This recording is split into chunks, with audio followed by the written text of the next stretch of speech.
Bismillah. Mais ensuite, son mérite, c'est de coller avec le Coran qui dit, quand vous finissez vos pratiques cultuelles, fazkurullah. Alors, souvenez-vous d'Allah. Comment ça? Que zikrukum aba'akum ou ashadda zikra. Je dis c'est particulièrement intéressant au Sénégal parce que moi je vous rencontre, je n'ai pas le bonheur de savoir quel est le nom de votre nom de famille, mais Diop, ouais. Vous êtes Diop, je vous dirai Diop, Ndiaye, Cissé, etc. Ça renvoie à quelque chose. Allah nous dit, quand vous finissez vos pratiques, souvenez-vous d'Allah, comme vous vous souvenez de vos pères. Au Sénégal, chaque fois qu'on se rencontre, on se souvient de nos origines. Diop, Ndiaye, Faye. L'imam nous dit non, votre origine véritable, c'est Allah subhanahu wa ta'ala. Retournez vers lui. Ça m'a étonné quand je suis allé à Yoff la première fois, vers 2000, oui. J'entendais Laï Makhtar, j'ai dit mais bon, moi je suis un prince ici, parce que c'est mon prénom qui revient. Mais oui. Mais bon, vous me dites l'imam, mais c'est qui l'imam? Qui l'a intronisé imam? Dieu. Vous savez, je le disais tout à l'heure. L'imam, c'est l'imam Moulay. C'est l'imam Mahdi. D'ailleurs, je le dis même à mes amis, j'ai dit, il faut que vous changiez, ne serait-ce que par souci d'une bonne communication, l'appellation. Parce que celui qui m'écoute, il n'attend pas l'imamou, mais il attend l'imam Mahdi. C'est l'imam Mahdi. Alors, c'est un nom assez particulier. Je crois qu'il fait partie des premiers à avoir porté ce nom, parce qu'ils étaient nombreux à porter ce nom. Mais ensuite, les autres, Allah n'a pas voulu leur accorder longue vie, et il est resté. On peut donc dire que c'est le premier à porter ce nom dans sa communauté.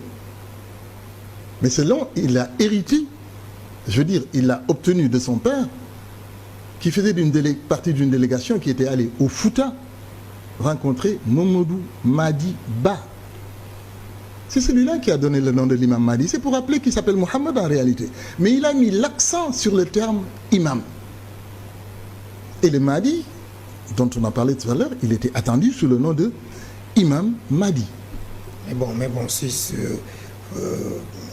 faisons un peu de logique. Colonel Makalou, vous me dites que c'est Dieu qui lui a donné le nom d'imam, c'est un titre, à ce que je sache. Vous me parlez de la communauté Akhloula. Vous êtes une communauté, vous êtes une confrérie ou vous êtes une supra-confrérie? Ni l'un ni l'autre. Vous savez ce qui se passe ici, Ben, ce qui est malheureux, c'est que c'est la conclusion de l'histoire qui est en train de se passer au Sénégal, particulièrement à Yoff, de l'histoire religieuse. Je crois savoir que certaines personnes s'offusquent quand nous disons, par exemple, à l'imam alayhi salatu wa salam. Ah mais c'est grave, parce que si... Mais non, c'est pas grave. Ça s'est dévolu au prophète sallallahu alayhi wa sallam. Mais c'est le prophète. Le problème c'est... Je le disais à un ami tout récemment. Quand moi je dis que l'imam est le Rasoul, ça m'engage. Quand je le dis dans la rue, j'engage la rue. La rue est fondée à me dire sur quoi tu te fondes pour dire que l'imam est le Rasoul. Ce n'est pas l'incarnation, la réincarnation. C'est directement le Rasoul. Le Rasoul, il est né et a grandi au Sénégal. L'histoire de l'humanité, c'est une histoire d'incarnation. Lorsque Dieu a créé Adam, il l'a étalé pendant 40 ans. Ensuite, il a soufflé l'âme. C'est la première incarnation. Ce que je ne voudrais pas, c'est qu'on mette l'avènement de Sayyidina l'imam dans le cadre de ce cycle de réincarnation évoqué par les hindouistes, etc. Non. La question qu'il faut se poser, à mon sens, et je ne me gêne pas personnellement à poser la question, parce que je vous l'ai dit, je ne suis là ni de père ni de mère. La question qu'on peut se poser, c'est, à même supposer qu'il fut le prophète, quel est le sens de sa venue? Parce que c'est souvent c'est ce qu'on nous oppose. Puisque le Coran dit, aujourd'hui nous avons parfait la religion.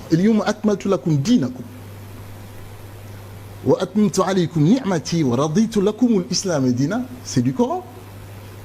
La question pertinente à mon sens, c'est oui, mais même quand vous dites que c'est le Rasoul, mais il vient pourquoi?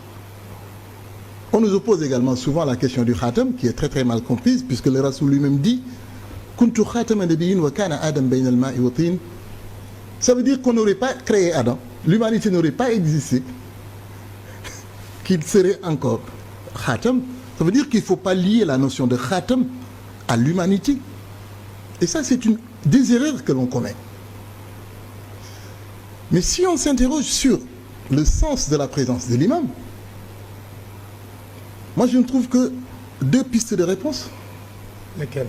Si c'est lui le Rassoul, ou il n'aura pas achevé la mission là-bas, ou alors il y a quelque chose d'autre qui n'a rien à voir, enfin, qui n'a pas directement à voir, si vous voulez, avec la religion qu'il doit faire. C'est-à-dire qu'il faut faire la distinction entre l'achèvement de la religion, le parachèvement de la religion. Et c'est ce que dit le Coran, c'est ce que j'ai appris, c'est ce que d'autres ont appris, c'est ce que je suis même allé opposer personnellement au calife de l'époque. Je ne me suis pas gêné. J'avais quelques années, comme je l'ai dit tout à l'heure, un dessus de 20 ans, pour aller voir le calife de l'époque, pour lui dire, je ne comprends pas. Voilà pourquoi il y a certaines réactions que je ne comprends pas. Qu'est-ce que vous ne compreniez pas à l'époque? Mais j'ai simplement dit au calife que j'avais entendu quelque chose que j'avais compris. Quand il a dit c'est quoi, j'ai dit qu'il y aurait un messager après le messager. Il m'a dit c'est exact. Mais quand on m'a dit qu'il a fait reculer la mer, moi j'ai été le premier à dire non, il n'a rien fait reculer. J'ai dit à la personne, prouve-moi qu'il l'a fait reculer. Il ne pouvait pas. Parce que l'imam se défend par le Coran, et exclusivement par le Coran. Et malheureusement, cette émission ne nous permettra certainement pas d'en débattre. Peut-être qu'on aura l'occasion d'en débattre dans le cadre d'une autre émission, d'autant que je prépare la sortie d'un ouvrage dont je vous tairai le titre pour ne pas faire de publicité. Mais à l'occasion, peut-être que votre collègue Sada Khan nous appellera et on aura peut-être un entretien là-dessus. Mais ce qui se passe ici, c'est qu'il faut comprendre. Il faut d'abord partir d'un principe, Ben. Lequel? Il faut juger l'ouvrier à l'ouvrage. Vous n'avez pas remarqué, on n'attaque jamais l'imam. C'est nous qu'on attaque. Parce qu'on ne peut rien lui reprocher. Rien. Sauf, je suis l'envoyé de Dieu. Mais est-ce que l'imam a déclaré être l'envoyé de Dieu aussi? Parce que parfois il y a cette passion exacerbée du fidèle qui veut faire de son guide l'éclairé, le meilleur. Si je vais à Touba, on me dira Khadim Rassoul chez Ahmadou Bamba. Si vous allez à Tuan, on vous dira que ce que El Hadj Malick Sy a fait, personne d'autre n'a fait. Si vous allez à Medina Baye, on vous dira que Cheikh Khalifa Ibrahim Niass, l'extraordinaire. Voilà. Donc finalement, c'est comme si au Sénégal, nous, notre problème, c'est notre rapport en tant que fidèle avec ce guide qui n'a jamais fait certaines déclarations et qu'on pourrait lui prêter pour plus le magnifier, pour plus l'idolâtrer aussi. Ben, vous savez, Allah dit qu'il n'a rien omis dans le Coran. Alors ce que dit Sayyidina l'imam, ben, c'est tellement important que si tant est que Allah ait pu oublier quelque chose, ce ne serait certainement pas ça. Et qu'est-ce qu'Allah dit dans le Coran concernant Sayyidina l'imam? Beaucoup de choses. Mais commençons par ce fait. Vous me parlez d'autorité religieuse ici ou là. Vous savez, Ben, le Coran, ça s'étudie, ça s'analyse, ça se relie par rapport à la réalité vécue. Nous parlons souvent de Surat Ikhlas comme la carte d'identité entre parenthèses d'Allah. Et il aurait oublié la carte d'identité de son messager. Alors que lui, Allah ne se présente pas. Il nous donne sa pièce d'identité. Celui qui nous envoie, il ne nous donne pas sa pièce d'identité de manière à ce que lui, on puisse le reconnaître. Ça n'a pas de sens. Donne-nous cette pièce d'identité. Mais justement, allez au chapitre 7. Allez au verset 157. Allah nous dit, An-Nabi al-Ummi, le premier élément qui distingue l'imam de tout leader religieux. Ne sait ni lire ni écrire. Cite-moi un leader religieux au Sénégal ou ailleurs que tu connais qui n'a fréquenté aucune école. Cite-moi un leader religieux. Allah, avant ça d'ailleurs, et d'ailleurs bien avant le Coran, déjà avec la Torah de Moïse, nous explique qu'il y a un moyen de savoir s'il a envoyé quelqu'un ou pas. Moïse apprend à son peuple, chaque fois que ce qu'il dit ne se réalise pas, il n'est pas envoyé. Mais chaque fois que ce qu'il dit se réalise, alors c'est un envoyé de Dieu. Il a fait tellement de prédictions, mais arrêtons-nous simplement à la plus belle et la plus complexe à mon sens. Ben, moi j'ai un enfant, mon garçon, il s'appelle Mohamed, il est là à côté d'ailleurs. Ce que je souhaite, c'est qu'il m'enterre. Je n'en suis pas sûr. Je ne sais pas qui de nous enterrera l'autre. Comment pouvez-vous expliquer qu'un homme puisse dire, quel que soit Alpha, pour m'exprimer ainsi, cet enfant de 10 ans sera mon héritier. Or cet héritier, Ben, figure dans le Coran, le véritable calife du Rasoul, c'est pas Abou Bakr. Je vois le tollé des gens. Non, c'est pas Abou Bakr. Et la preuve d'ailleurs, il n'a même pas observé la prière mortuaire en commun. Le véritable calife du Rasoul, il est coranique. C'est Issa. Et pendant que j'évoque son nom d'ailleurs, savez, Ben, il y a lieu d'être très humble. Très très humble. Des fois, on croit avoir compris. On n'a pas compris. Le Coran parle de Issa ibn Maryam. Savez-vous que Marie ne l'a jamais appelé Issa? Elle l'appelait comment? Yeshua. Pourtant, le Coran dit Izqala Issa ibn Maryam. Voilà pourquoi il y a lieu de tempérer certaines ardeurs, Ben. C'est que Colonel Makalou, il y a quand même des problèmes dans la tête de ceux qui nous regardent et nous suivent sur la DSTV, ceux qui nous écoutent sur Origine FM 88.4. Le problème, c'est que il y en a tellement qu'on ne sait plus qui croire. Est-ce que Seydina Limamou, puisque c'est lui dont nous parlons aujourd'hui, il est le Rasoul, il est la réincarnation du Rasoul, il est Seydina Insa. Finalement, on ne sait pas. On a eu l'impression au moment qu'il était la symbiose et du prophète Mohammed et de Seydina Insa, ou juste un érudit né au Sénégal que nous devons de respecter, de suivre, puisqu'il ne dit que ce que le Coran dit. Justement, l'imam ne sait ni lire ni écrire. Ce n'est pas un érudit. Voilà pourquoi je vous dis, retournons au Coran. C'est Allah qui dit dans le Coran, lorsque vous avez quelques divergences, que cela soit, ramenez-le à Dieu et à son messager. En réalité, vous le ramenez à Dieu. Parce que le messager, c'est l'expression du Coran. C'est le commentaire du Coran. Voilà pourquoi je vous dis, une première distinction, citez-moi, au Sénégal ou ailleurs, un seul leader religieux qui prétend n'avoir pas été à l'école. Or, Allah nous dit, ce messager, vous voulez le reconnaître, un Nabi Ummi. Il va plus loin. Il ajoute, الذي يجدونه مكتوبا عندهم في التوراة والإنجيل. Si je me mettais ici à vous énumérer les indications relatives au prophète attendu et que l'on retrouve chez Seydina l'imam, on n'en finirait pas. Mais je vais en prendre juste un que les Juifs lui ont opposé. Quand le Rasoul sallallahu alayhi wa sallam à Médine s'est entretenu avec des Juifs, ce qui se passe ici, on l'a observé. D'ailleurs, Allah dit dans le Coran, voilà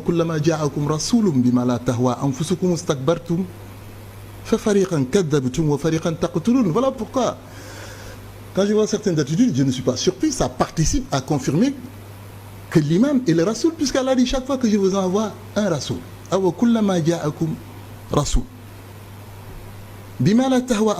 qui ne correspondent pas à vos attentes. Parce que les gens, ils attendent, mais Dieu n'est pas obligé de suivre les attentes des gens. Il s'en réfère à ce qu'il a dit. Et je vous dis, ce qu'il a dit, c'est que celui-là, c'est un Oummi. L'imam est un Oummi. Vous ne me citerez pas au Sénégal ou dans le monde un leader religieux, de confrérie ou de supra-confrérie ou tout ce que vous voudrez, qui pourra prétendre ne pas avoir raison. Il répond à cette condition. Il figure dans la Torah. Je vous dis, je donne juste un exemple. Quand le Rasoul a parlé aux Juifs, certains Juifs ont dit oui, c'est lui. Mais d'autres ont dit non. Qu'est-ce qu'ils lui ont opposé? Vous n'avez pas fait un sacrifice. Quand le Rasoul demande quel sacrifice, ils disent que Moïse leur a dit que celui qu'on attend doit faire un sacrifice. et que ce sacrifice doit être agréé par Allah. Et le signe de l'agrément, je vous parle le Coran, je vous citerai le passage après. Le signe de l'agrément, c'est qu'un feu viendra du ciel brûler le sacrifice. Ben, ça s'est passé. Les Juifs n'ont pas vu. Ça s'est passé. Jusqu'à présent, des musulmans n'ont pas vu. Ça veut dire quoi ça? Ça s'est passé à Arafat. Ce qu'ils n'ont pas compris, c'est que l'offrande, c'est le Rasoul lui-même. Je l'ai dit, on aura l'occasion peut-être d'en débattre beaucoup plus profondément un autre jour, mais c'est ce qui explique, c'est lié au fait d'ailleurs qu'à l'heure du crépuscule, le Rasoul ne prie pas, il n'observe pas la prière du crépuscule. Ça s'explique, Ben. J'ai l'habitude de le dire aux amis, l'imam Mahdi s'inscrit dans la rationalité. Il n'y a rien d'irrationnel. Je n'ai jamais vu quelque chose de plus rationnel que l'avènement de l'imam Mahdi, tant et si bien que j'ai l'habitude de dire, déclamer d'ailleurs haut et fort, si le Rasoul ne revient pas, ce n'est pas le Rasoul. On nous envoie à la Torah, à l'évangile. Combien de gens savent que l'imam a observé ici un sacrifice?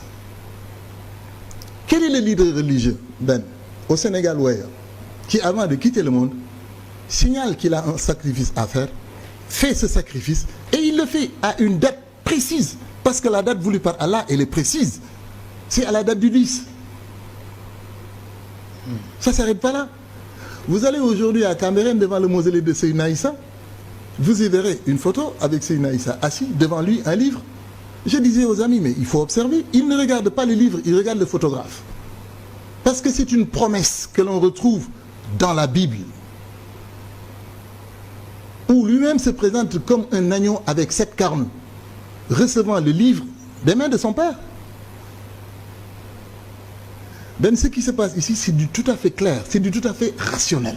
Le problème, ça j'en conviendrai, c'est que peut-être des fois nous avons 2 ou 3, passe-moi l'expression, farfelus qui se présentent et qui racontent tout ce qu'on veut, sans lien, sans rationalité.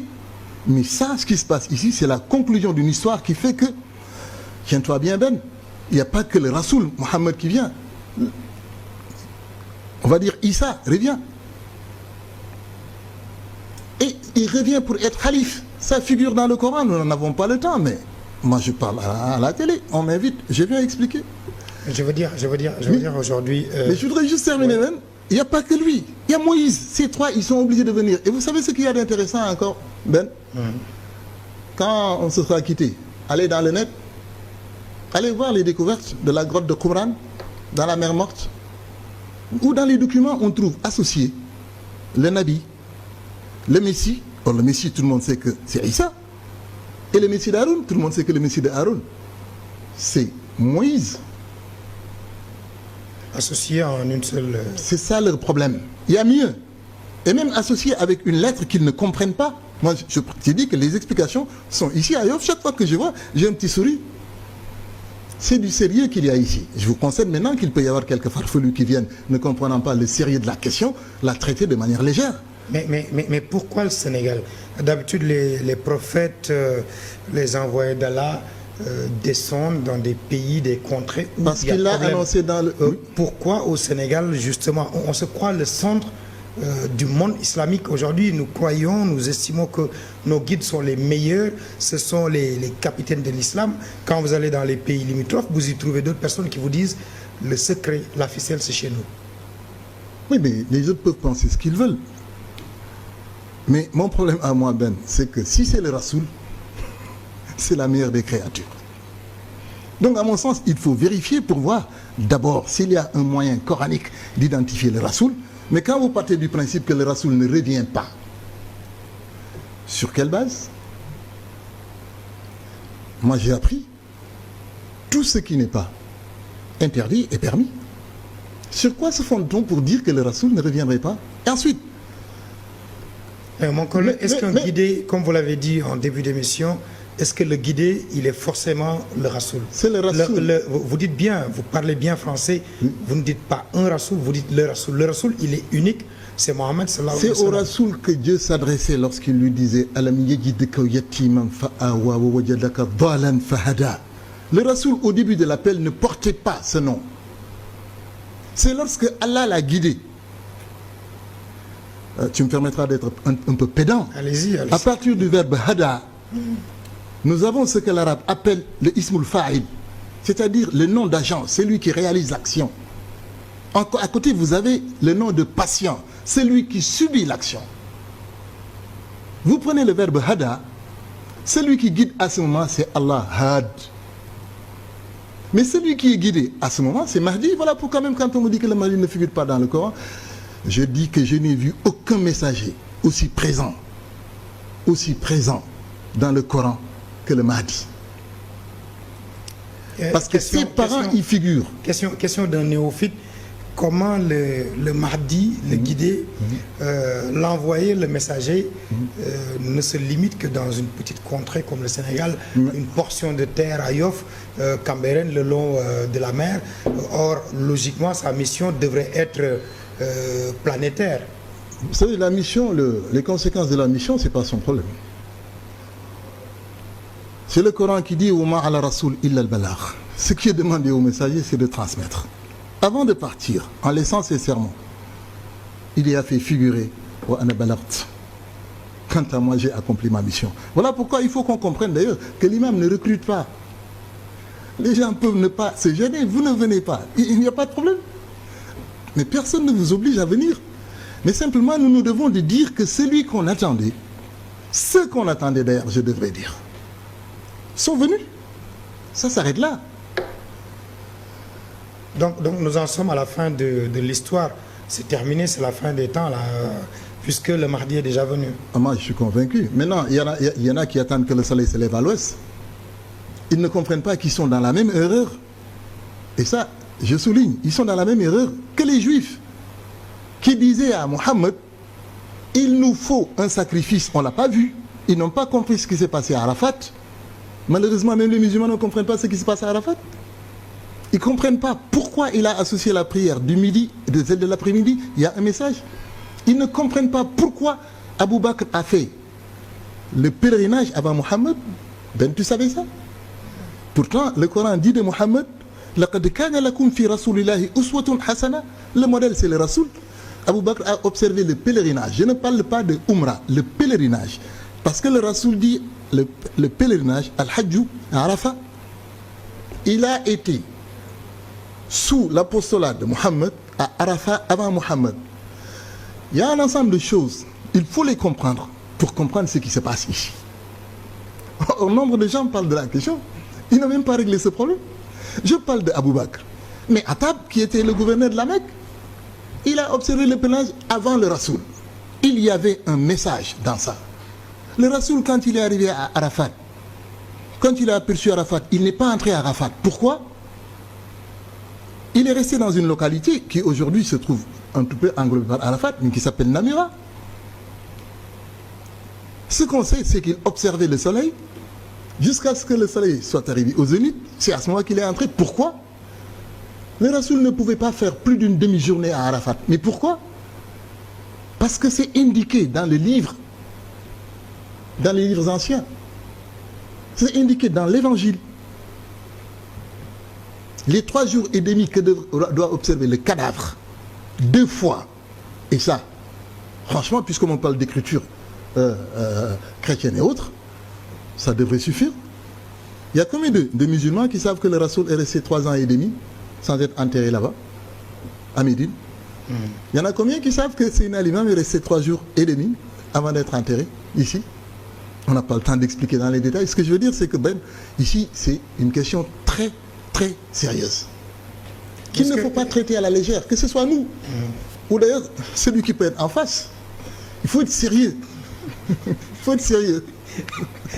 Vous serez prêt à voir quelqu'un en face de vous pour en parler? Écoutez, c'est-à-dire, moi je n'aime pas les oppositions et autres. Par exemple, je sais que ma communauté, même beaucoup, je suis très choyé là-bas, mais je vous dis en toute honnêteté, ça me gêne. Ça me gêne parce que je dis, quand on a compris qui est le Rasoul, on n'a aucune prétention. Mais est-ce qu'on n'est pas dans des problèmes sénégalo-sénégalensis, intramuros. Non, le problème, Ben, c'est chacun qu'il faut... tire la couverture de son côté. Non, non, Or, non. la problématique est plus essentielle. C'est aujourd'hui cette place prépondérante de l'islam dans la cosmologie mondiale qui plutôt gêne ce capitalisme, ces capitalistes dont vous parliez en début d'émission. Oui, mais voilà pourquoi l'imam met l'accent justement sur cette cohésion. Et de ce point de vue, il serait intéressant d'étudier l'imam du point de vue psychologique. Ben, l'imam n'a rien gagné dans son appel. Il a perdu ses parents. Il a été persécuté. Il a été exilé à Gorée. On l'a traité de fou. Mais qu'est-ce qu'il a? Rien du tout.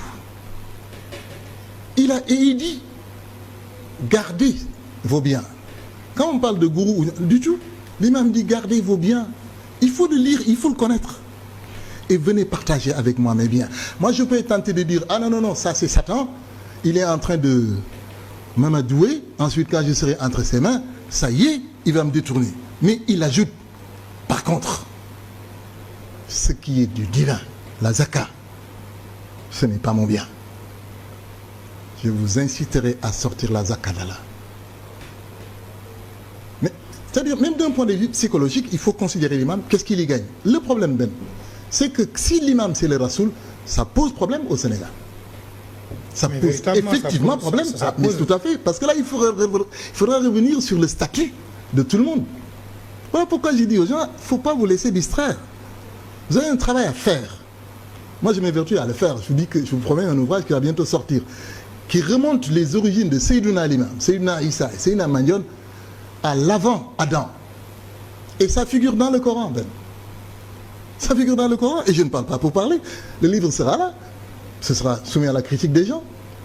Ben, il y a des choses à voir, à reconsidérer. Le Coran, on ne le reconsidère pas. On ne le reconsidère jamais. Mais il y a des compréhensions à reconsidérer. Et Allah nous en a donné un exemple. Ben, il n'y a pas très longtemps, moi, on m'enseignait Dieu a créé l'homme à partir d'un caillot de sang. C'est faux. Il n'a pas dit ça. Il n'a jamais dit ça. Ça nous ramène à ce que vous disiez au départ, le problème de la formation, de Tout à l'éducation, fait. Absolument. de la recherche. Absolument. Parce qu'il y en a beaucoup qui parlent d'un sujet qu'ils ne maîtrisent pas. Il y en a Tout à beaucoup fait. qui sont aujourd'hui des fidèles au sein de communautés, de confréries, mais qui ne font pas cet effort de recherche. Merci. Est-ce que aussi ces moyens de recherche, je veux dire, ces supports existent et sont accessibles à tous? Peut-être que vous, après votre carrière en tant qu'officier des douanes, vous vous êtes dit, maintenant j'ai le temps, je vais chercher. Mais bon, celui qui court derrière sa dépense quotidienne et qui a du mal même à faire les 5 prières quotidiennes, bon, il se dit, c'est le guide, je le suis, je fais mes 5 prières et puis terminé. Il y en a même qui vont à cet appel-là, comme vous dites, mais qui ne respectent pas ces 5 prières. Moi, je crois que les fondamentaux, c'est vraiment à ce niveau-là. Repenser le fidèle musulman au Sénégal et non pas le fidèle confrérique. Si on repense le fidèle musulman, si on le ramène au fidèle tel qu'il doit être, ben, on aura suivi les instructions de l'imam, il ne dit pas plus. Mais ce que tout le monde dit d'ailleurs. Oui, mais le problème, c'est que qu'on lui permette de dire qu'il a été envoyé. Le problème, c'est, je ne comprends pas en quoi cela dérange. Qu'on lui demande d'expliquer pourquoi il peut être à la fois le fils de Abdoulaye et le fils de Alassane. Oui, Qu'on lui demande ça. Mais quand il dit qu'il est quand même Seydina Issa qui n'a pas de Non, père. Or, non, il ne dit pas qu'il est Seydina Issa. Seydina Issa a un père. Ça aussi, ça fait partie des erreurs à corriger. Jésus a un père. Il a un père. On oublie souvent, Ben, que Marie le n'a Coran... pas de mari. Pardon? Marie, la Sainte Marie n'a pas de mari. Moi, Jésus a juste une mère. je parle de Issa, je parle du Coran. Pour ne Vous faites le n'offusquer distinguo personne. entre Seydina Issa et Jésus. Du tout. Mais c'est-à-dire à l'espèce. Ce que je retiens, c'est que dans le Coran, Allah dit qu'il lui a envoyé, on dit un esprit, disons un esprit, venant de lui. Oui, un esprit, il est immatériel. Oui, mais n'importe comment il dit venant de lui. فَأَرْسَلْنَا إِلَيْهَا venant de lui, il l'a envoyé vers Marie. فَأَرْسَلْنَا إِلَيْهَا رُوحَنَا. Allah ajoute فَتَمَثَّلَ لَهَا بَشَرًا سَوِيًّا. Mais qu'est-ce que ça veut dire ça? C'est que Et lui, Allah lui a fait prendre la forme d'un humain. Quel est ce besoin? C'est une incarnation. Je ne sais pas si c'est une incarnation, mais quel est ce besoin? Allah veut octroyer à Mariam pour parler. Comment? Un enfant. D'abord, pourquoi ne pas le lui envoyer avant les premières menstrues? Ça créerait moins de problèmes. Pourquoi faut-il attendre que Marie voit ses premières menstrues? Mais ensuite, quand il envoie l'esprit, pourquoi l'esprit ne reste pas esprit? Quel est ce besoin de prendre une forme humaine? C'est que nous aurons encore le temps de nous revoir parce qu'on n'a pas épuisé la question. Il nous reste très certainement. 1 minute 30. Oui. Juste une petite question. Oui. Est-ce que la force, mais le mal également de notre pays, ce sont ces chercheurs qui ne parviennent jamais à se retrouver autour de l'essentiel, de l'idéal, quand il s'agit de l'islam et des confréries? Est-ce que ce n'est pas ça notre problème? Vous savez, Ben, normalement, et moi ça je le dis avec aisance parce que je dis je ne suis ni de père ni de mère. Tout le monde devrait se retrouver autour du Mahdi. Parce que c'est le Rasoul en Orient qui disait répondez à son appel. Et aucun leader religieux n'a osé dire ce qu'il a dit. Ajibou da'yalai, jamais entendu. Inni Rasoulullah ilaykum, jamais entendu. Il y a Ma'shar al-Ins pour dire que ce n'est pas une confrérie. La totalité de l'humanité. Ou le djinn, on sort même de l'humanité. Les djinns, personne n'a osé. Qu'on cherche, mais à mon sens, le regroupement se fait autour. Mais maintenant, nous avons l'obligation de la recherche. Pour nous d'abord, de la communauté. Pour être rationnel et expliquer au monde que ce qui se passe ici entre dans une rationalité totale. Il n'y a rien de mystérieux.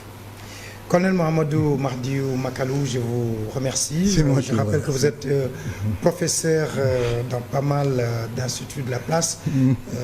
Salut à vos étudiants. Nous parlions donc du mardi suite à notre entretien hier avec l'imam Ahmad Makhtar Kanté que je salue au passage. Un débat est programmé dans ce sens avec Mbaye Diop. Nous sommes en train de voir comment l'organiser. Cette émission, mesdames et messieurs, vous a été présentée par Ben Makhtar Diop, émission que je dédie à mon doyen Momar Ndiaye qui nous a quittés il y a une semaine, jour pour jour. Nous pensons encore à lui, un éminent intellectuel avec qui vous avez eu à débattre. On a eu à faire une émission ensemble. Tout à fait. Donc je me souviens encore, la tonalité de sa voix me suit partout. Merci en tout cas pour la fidélité. On se retrouve demain pour notre numéro. Dans un court instant, vous aurez la matinale avec l'équipe réunie autour de Seynabou Ndiaye. Excellente journée à tous et à toutes sur Origine FM 88.4 et sur la 2STV, la première chaîne de télé privée du Sénégal. Bonne journée. Merci.